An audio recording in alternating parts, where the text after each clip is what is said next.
Hello, hello, hello. It looks like we are live, and we are just going to wait just a few moments before we actually dive in. I wanted to come on a few minutes early because, as we know, technology is most of the time our friends, sometimes not our friends. So I wanted just to be sure that we were up and running, and I think everything looks pretty good.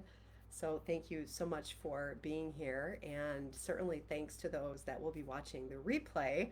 I do have to just mention I sound a little scratchy. I'm just getting over a little bit of a cold, but I did not want to disappoint. I wanted to come on live as promised, where we are going to be debunking 10 myths in cookie decorating entrepreneurship. So, looking very forward to this. Hopefully, a conversation. So, when you are joining, if you could just let me know through the comment section where you're tuning in from and maybe what questions you might have on the topic of cookie entrepreneurship. I know I'm broadcasting this in a couple of the Facebook groups, and the replay will be available for folks to watch at a later date. Um, but just know that I do come back and I do look at those comments. So if you have a question, you can pose it at any time. I'll do my best to answer those questions while we are on live. And yeah, so we're going to get going here in just a moment. For those of you that don't know who I am, my name is Annette Conrad, and I'm the owner and lead creative for a company called Edible Impressions, which I started over 20 years ago. It's crazy when I say that out loud, but yeah, 20 years ago, I had fallen in love with the art of the decorated cookie, and I was working at Marquette University here in Milwaukee, Wisconsin, so you know where I'm tuning in from. And long story short, I eventually became known as the Cookie Queen on campus. And after one of my children had graduated from the university, I decided to kind of go all in with my cookie decorating hobby. So that's why I'm here, to be able to share with you a little bit about how did I do that? How did I leave a full-time position, a salaried position after 24 years? So you can imagine I had quite the tenure there. I was associate director with a full benefit package. And how did I possibly leave? Because of course, one of the myths that we're going to talk about is you can't make real money making cookies. So I'm going to debunk that one right away. But yeah, a lot of folks will ask me, like, how in the world did you do that? So I'm here to kind of share with you a little bit about my journey, but mostly we're going to talk about what are those myths, and I want to debunk them so that if you are out there and you are pondering, do I want to take my hobby to a business? What are the things that you should be thinking about, and what are some of those worries that you have? So they're going to come through these myths that I'm going to be talking about.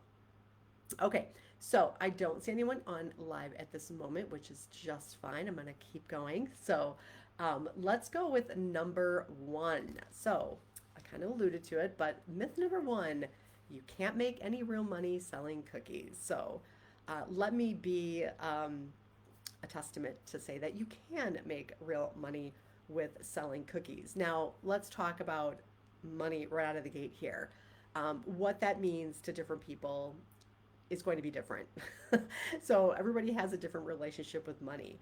And the reasons why you start to make cookies, or the reason why you start to decide to take your cookie hobby to a business, might be for money. It might not be for money. It might have other reasons. But bottom line is, the myth is you can't make real money by selling cookies. And I truly believe you can. And just know that has been my family's livelihood for many, many years. So I had left my position back in 2018, but even prior to that, for a number of years, it was a sustainable hobby.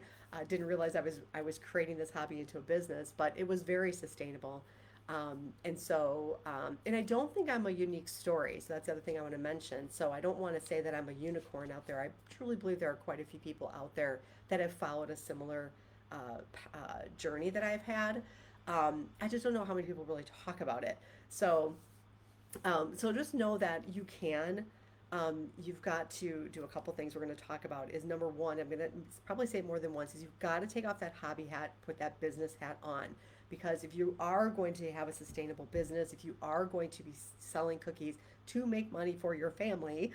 So whether it is just for, fun money for a vacation, if you are going to do this as your full-time gig, you're going to have to take off that hobby hat and think more like a business owner. But just know that cookies are a premium product and they are also a consumable. So it's not like people are going to purchase them and then that's it. It's a one and done. It's a product that's going to last them for, lifetime warranty. So the beauty is that it is a consumable, which is great. And so, there's just not enough time in the day or the night to be able to make all the cookies that people will ask business owners for. And here's the thing with cookies. I know I'm kind of going off on a tangent here already. It's only myth number one. Surprise. Is that if you get to know me and you know my kind of business philosophy, is that the cookies are not just cookies, they're experiences. And so if you think about when you're selling your cookies, and I don't even like to use the word sell, I would rather say when you're sharing your cookies, think about it more as an experience rather than a product. So whenever I'm talking about my cookies with my clients or prospective clients, I'm always talking about the end result, what those cookies are going to do for them or whomever they're gifting them to. So whether it's for a trade show, so if it's going to be kind of a traffic stopper, or whether it's going to be a cookie for appreciation for their employees, that maybe it's going to have a little card on there that says some like a personal quote or a thank you message. It's how are the cookies going to make those folks feel is really what you want to focus on, which will help you be able to, I guess, share or sell those cookies. So, and the other thing really quick before I kind of move on here is to myth number two, and I know we've got 10, which is crazy, but is that once you establish yourself as a cookie decorator and you have your business, there's nothing stopping you from diversifying your business. So I would say start small in the sense of the number of offerings. And that's a topic for another day, but quality, not quantity. But what's really great, and it's something that I've been able to do now, is I've been able to diversify, meaning that I now can offer classes. So whether they're in person or whether they're virtual, I have some digital products now that I offer. So if you want to snag some of my free resources, certainly go to AnnetteConrad.com. So you'll notice I actually have two websites now, one for my edible impressions business, and then I almost have now created a side gig, which is now a business, AnnetteConrad.com. And so where I'm going is that you can do other things above and beyond your decorated cookies under the umbrella of your business that will also bring in revenue. So again, cookie decorating classes could be digital products, could be merchandising, it could be consultation services. So it could be for those cookie clients, or you could expand and take the knowledge and expertise that you've learned and take that into other areas. Okay, so that is myth number one. Myth number two, it's just a hobby, not a business. Oh my gosh. So with this, what I wanted to talk about is that, first of all, if money is being exchanged, okay, for your craft, we're going to focus on cookie decorators certainly, but if there happens to be someone who is watching this that's not a cookie decorator, lots of what I talk about is transferable. But if money is exchanging hands, that is a business, okay? Hobbyists don't typically manage invoices. They're not tracking expensive. They're not marketing themselves. So if you're starting to do some of those things or thinking about doing some of those things, surprise, you are a business or you are potentially turning into one. So, so like I said, if you're going to kind of go all into this business from a hobby, you're going to need to remove, I loved using that analogy, is taking off that hat, putting off that other hat.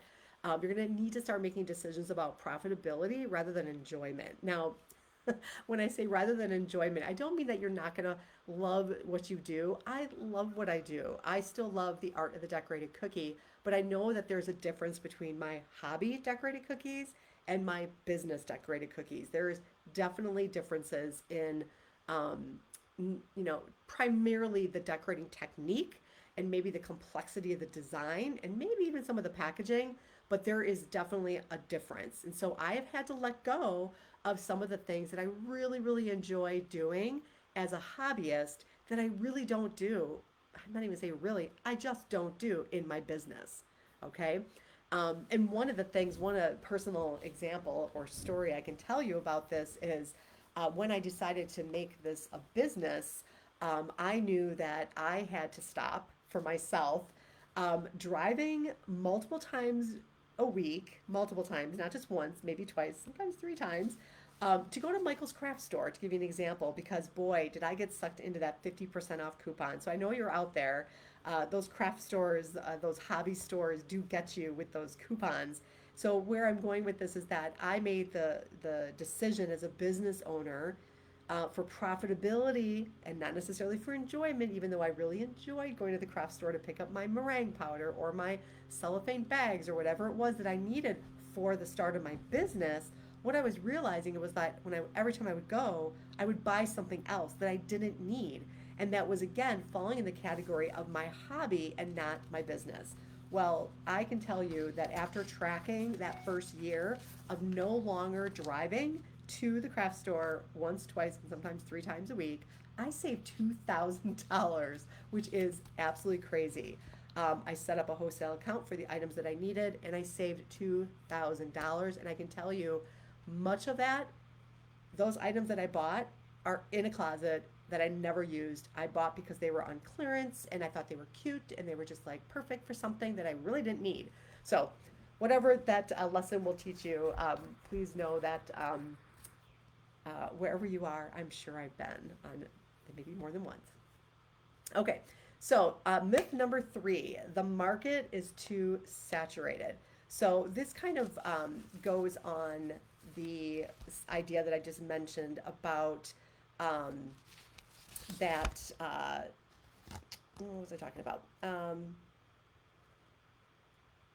Well, I didn't quite get there yet, but let's just talk about the market is too saturated. So here's the thing. I would challenge you, first of all, and I know it's going to sound a little strange, but I would challenge you in your local area to research and then actually physically visit your fellow bakers or those that are producing or offering a product or service that is in a similar category to you.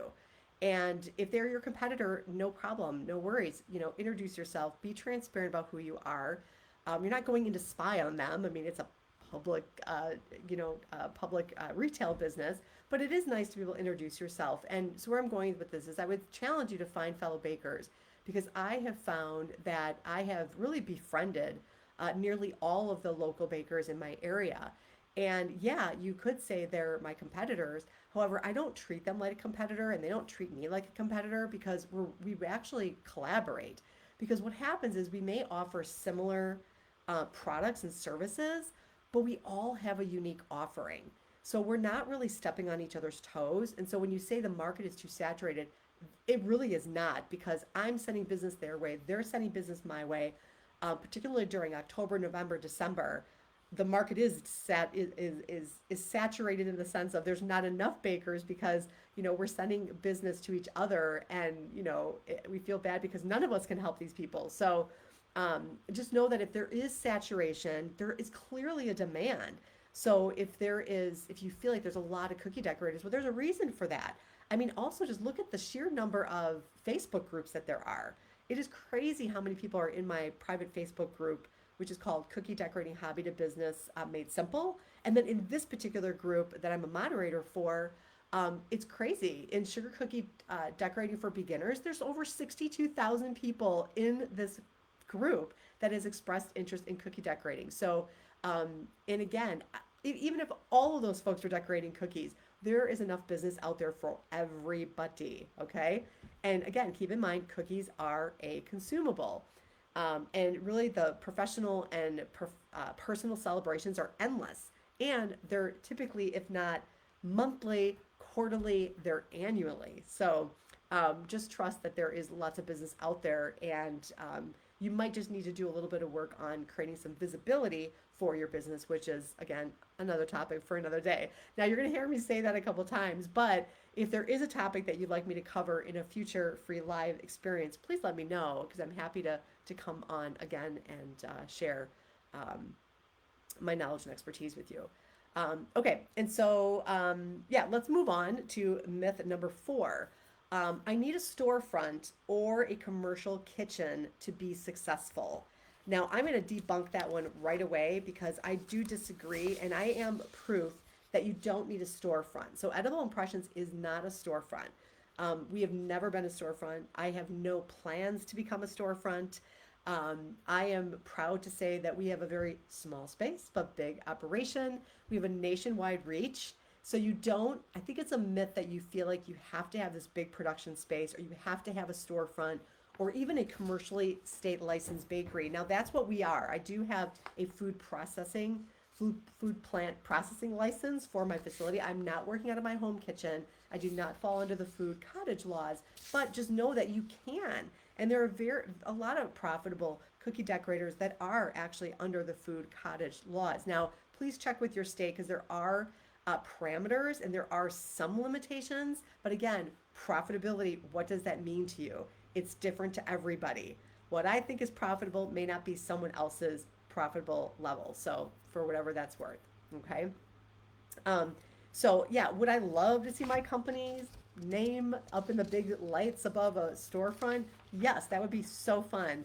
I often admire when I'm going down Cedarburg or Port Washington, which are some really, really quaint, even Mequon, where I lived, which is about 14 miles north of downtown Milwaukee. I mean, I admire and I'm a little jealous. I wouldn't say the word jealous, but yeah, I wonder what it would be like. But I know what I don't want is I don't want to have to open or close a store. I don't want to have to hire employees to open and close a store. All of the infrastructure that goes with a larger bakery or a storefront, I really don't want. So just kind of keep that in mind. There's many ways that you can increase visibility in your business, and it doesn't need to be a storefront or a public production space. Because honestly, with the best location you can find, there's still going to be limited traffic. So, cookie decorators do not require infrastructure like traditional bakeries. It's a very much simpler setup. So that should ease your mind, and there's low startup costs too. So hopefully that will ease your mind that you, again, do not need a storefront and you do not need necessarily to have a large production space. But yes, you do want to follow the food serve safe guidelines, whether that be with a commercial food plant license or under the state food cottage laws. So please do look into that. That would be very important as probably one of the first steps you'll want to do so you know what direction to go. And then, really whether you decide to scale up physically with a larger space is really up to you. But just please don't believe that you need to expand physically to expand financially. Okay. You do not need to expand. I'm going to say it again. You do not need to expand your physical space to expand financially. Okay. You do not. Okay. So myth number 5, you have to be the best decorator out there to succeed. Oh my gosh, if that was the case, oh no, because I'm not an artist. I did not go to art school. I'm not a painter. I'm not a graphic artist, and I'm by no means a book illustrator. I've dabbled over the years, and mostly in my earlier years when I first started, when I was truly doing this as a hobby, with all the decorating techniques out there. And actually, in the last couple of years, I've seen some really creative people. Oh my gosh, part of the Cookie-a-thon, which is a 4-day marathon of cookie decorators, global cookie decorators, it is astounding what some folks are doing. The complexity and the creativity is amazing. But when I look at that, many of those, I want to say the majority of those are decorating techniques that and I'll say frankly, I would never bring into my business because it's not sustainable and it's too time consuming. It's too labor intensive. But where I'm going with this is that I've really mastered kind of the basics. I mean, really the basics of cookie decorating. Consistency of frosting is very important. Of course, flavor of your cookie is extremely important. You want to give a high quality product. Basic outlining, basic flooding, and detailing. To me, where the magic happens with our business at Edible Impressions, the magic and the power of what we do is how we present them. Presenting them with beautifully decorated cookies, professionally packaged, and most importantly, of course, the taste. It's a given. The cookies have to taste good, okay? They need to taste good, they need to look good, but what's most important is that it's our service. It's our service that we provide. And I'm so grateful for the years of event planning experience that I had because it really taught me to be responsive, to listen, to be a good communicator and to really take interest in the why people are ordering cookies, as strange as it sounds. I am an information gatherer naturally. And so, but the more information I gather from folks about who's going to be receiving the cookies, how and when are they going to be sharing the cookies, those two basic questions give me so much information on how best to present the cookies to that client to make sure that the end result is what they need, and it's going to be exactly what they want. So again, yeah, you don't have to be the best decorator. You just have to put your unique style. My event planning definitely gave me an edge, and that is something that I could talk about for a long time. But I want you to think about, what are your experiences in your career, or whether you are a stay-home mom. I mean, all the things that you learn from that experience, all of those personal skills and abilities and interests and artistry, if you happen to be an artist, you can take that and put that into your business. And then really another key point here to mention is that not everyone is looking for a super complex, I guess, artsy cookie design. Sometimes they want it to be super simple. Maybe they want it to be very cute. I know our corporate, they want it to look pretty slick. They want to use like QR codes, and they want to do their branding. They want their logos on there. They don't want to be cutesy. They just want to make an impact. So just be aware of that. So, and the other thing is that, as you're decorating, your skills are going to improve.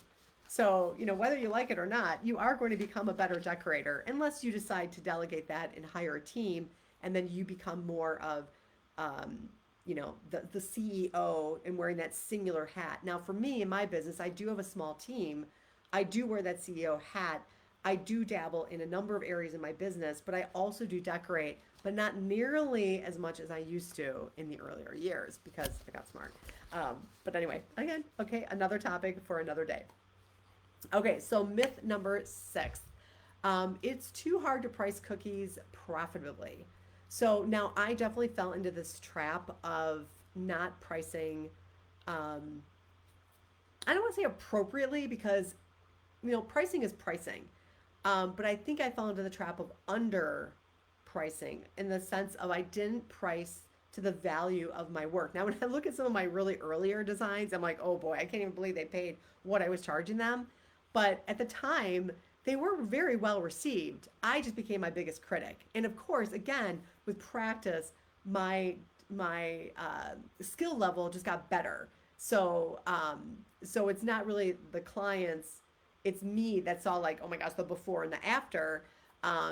But I think in the beginning I was, and part of the reason why I was underpricing or undervaluing is because of my pricing structure. So I think that one way to think about, if you want to consider pricing your cookies or your presentations, is think about variable pricing or starting prices. I had flat rate pricing for everything. So no matter what the complexity was, no matter what the presentation was, no matter what the volume was, and at that point I didn't have minimums, that's where I was losing out. I was losing out. So, the variable pricing or starting prices is a good way to go. And just know that when you set your pricing, you can change it any time. You don't have to wait and do your pricing annually or quarterly. You can make an increase in your pricing, and you don't have to publicly announce it to people. Obviously, you want to be transparent if you have a client coming back, rather than just like, sending them a new invoice and, increasing your pricing 30 to 40%. It might be nice to give them a little heads up, but also give them the reasoning a little bit behind why your pricing has varied. And so there's an art to that too. And I know I've done a masterclass on that, but yeah, just know that you can change your pricing at any time. So I think it is difficult, and it is not an easy thing to do. And but I just want you to think about how, again, you're not a hobbyist, and you're not a charitable organization. You are running a business, and there's a little bit of some education that might have to come along. And sometimes just holding a class or two I know when I do my virtual experiences, I think some of the clients and the attendees are just in awe because I always start off like, I'm gonna give you a little sneak preview into the art of the decorated cookie. And not even like 15 minutes into decorating, they're like, oh my gosh, this is so much harder than it looks. Like now I get it. Now I get why these cookies are so expensive. So maybe a little education might go a long way. Okay. Number 7, you'll burn out quickly. It's not sustainable.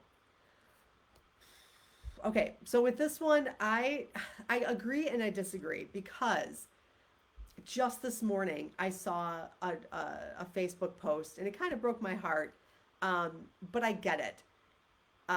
Somebody was posting and was basically announcing to the group that they were done. They're done. You know what? I tried. I can't do it. I don't want to do it. It's not working. And they're kind of giving up. Like, that's it. Of course, I don't know anything about this person's journey. So I'm not even going to name the Facebook group. I'm not going to name anything. But my point was that that person clearly, from the description of the post, and it's quite lengthy, clearly they were burned out. So, and I don't know in what area, so I'm not even going to try to guess, but let's just talk about general burnout, like what that can mean. I mean, that can mean that you are staying up late. That can mean that you're working every weekend. That means it could be that you feel like you're always behind the 8 ball in terms of like you run out of supplies, or it could be that you're spending too much time on designing, or the cookies don't have enough time to dry and you're packaging them and then they don't look good because you didn't wait for them to dry. Um, I mean, it could be that you can't keep up with all the administrative work. There are so many areas that you could experience burnout making that transition from hobby to business. So you get the feeling like it's not sustainable. And I tend to agree that if you are trying to do everything yourself and you're not setting boundaries, you're not setting minimums, you're not asking for help, yes, eventually it is going to catch up with you. Now, personally, I did wait too long. I waited too long. I did have my sister who has been decorating with me really from the very beginning, but even then, we needed help. And it wasn't until one late night we were staying up and I literally fell asleep. And she's sitting next to me and she kind of, okay, I'm going to say she tapped me on the arm. She kind of gave me a good whack and said, wake up. This is all your fault. Because it was like 2 in the morning and we were decorating really a very basic cookie, but it was high volume. It was like one of my first really big orders. And after that point, it was like we needed help. We needed help. And I was so stubborn because I felt like I had to do everything myself. Like I had to make the frosting. I was the only one that was outlining cookies. Are you kidding me? Now it's like, okay, who wants to outline these cookies? I'm looking around the room for volunteers. So yeah, I waited too long. There were way too many late nights, way too many long weekends. And it's crazy to think that I had 24 years of event planning experience and that did not translate immediately into my business. I mean, what was I thinking? I had a team of 5 full-time event coordinators and we were managing all the events for the university on campus, like in and outside the facilities. So to think that I was going to be able to make 3,000 cookies by myself, oh, sure. Yeah, that's really smart, Annette. So anyway, but yeah, so you'll burn out quickly. It's not sustainable. So I'm saying it's a myth because, it happens when you don't have boundaries, when you don't have systems, when you're not pricing accordingly or properly, I should say. So you need to know when to say no. You need to know when to take breaks. You need to know how to batch.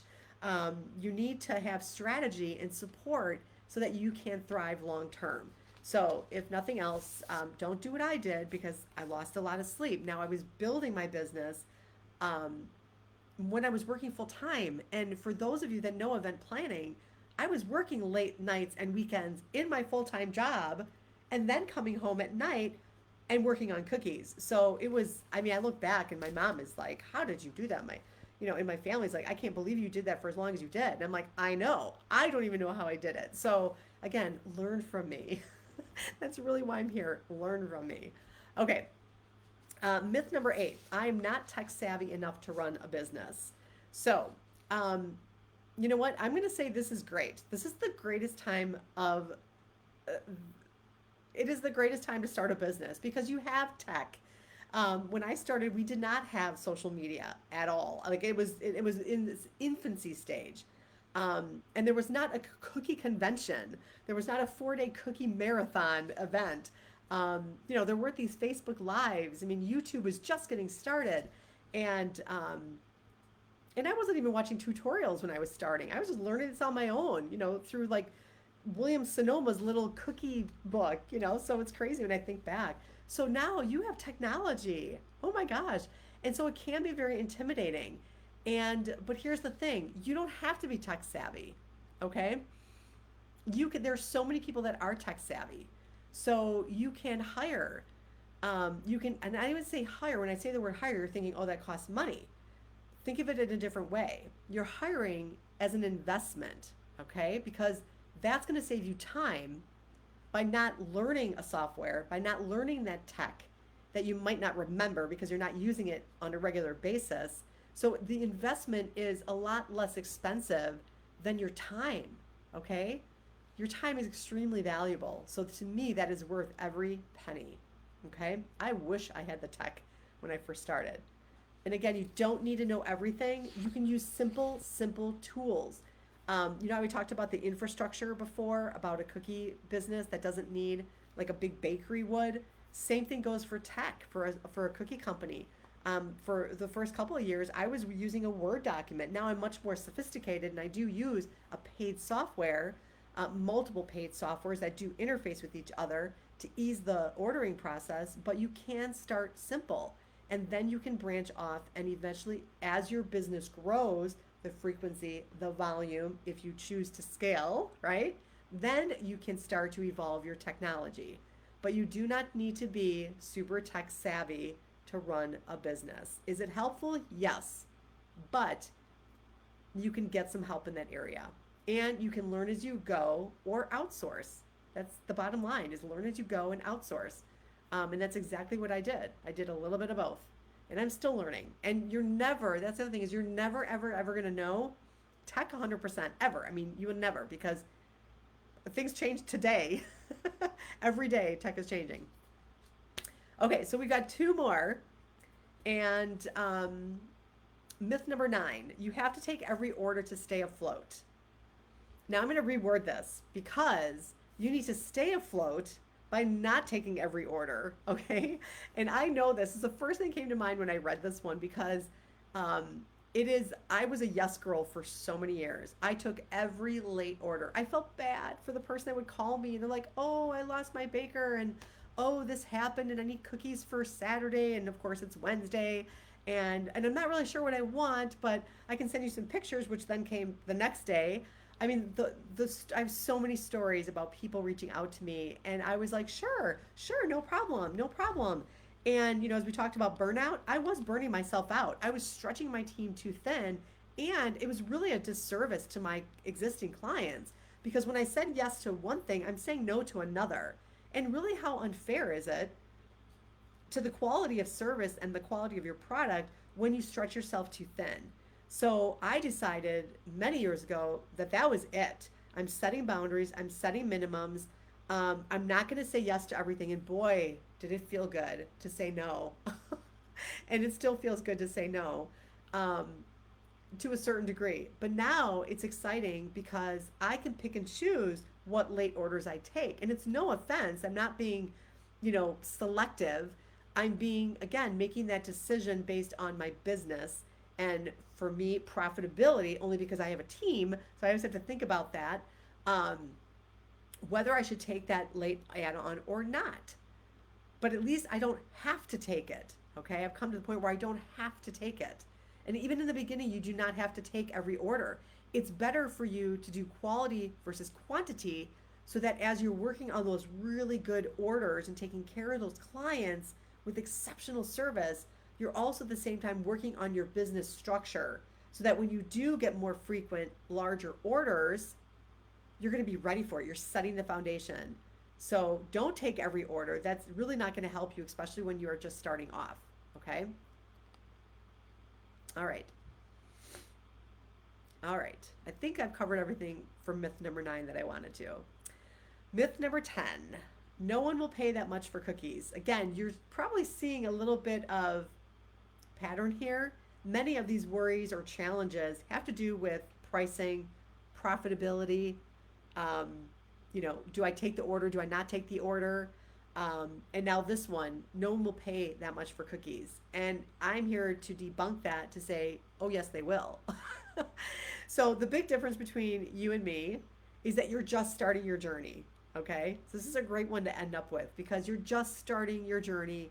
You have the power and now you have the knowledge to start your pricing with value. Okay. And it starts with, who is it that you want to sell to or share your cookies with.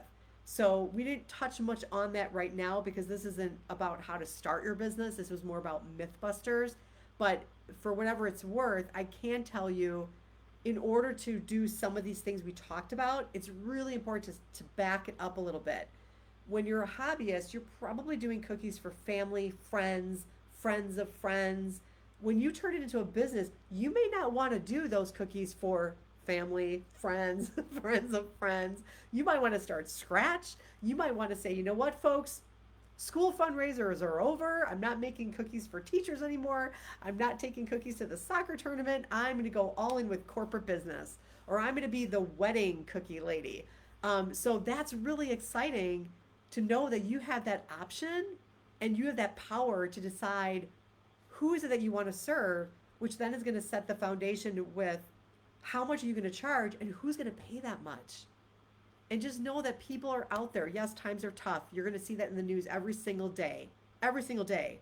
But just know that there are people out there that are paying and will pay and will continue to pay and are searching for a high quality product, service, your cookies for that special event, that personal celebration, that corporate milestone. So all I can tell you is that I know for me, for too long, I did not charge enough. So you now have the power and the knowledge to charge what you are worth right out of the gate. So people will pay for handcrafted, personalized experience. And again, your cookies are an experience. So I'd like to say I've coined the frame, the experiential cookie. I talk about that often. It's one of my hashtags that I use. And it is not just a cookie. It is the vessel to what I like to say, smiles, to celebrations, milestones, all those things that come along with a beautifully decorated baked good. So I'll just wrap it up with charging with what you're worth, okay? And find those customers who are going to value it, okay? All right. Well, that was quite a bit.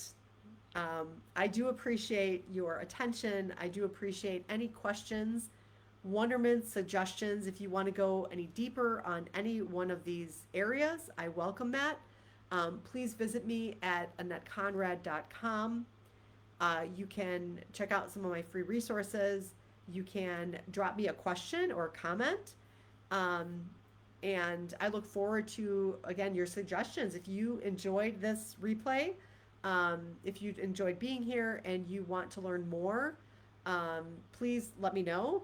You can also find me on YouTube if you are interested. I am kind of tweaking my YouTube channel, but there are a number of videos on a variety of topics.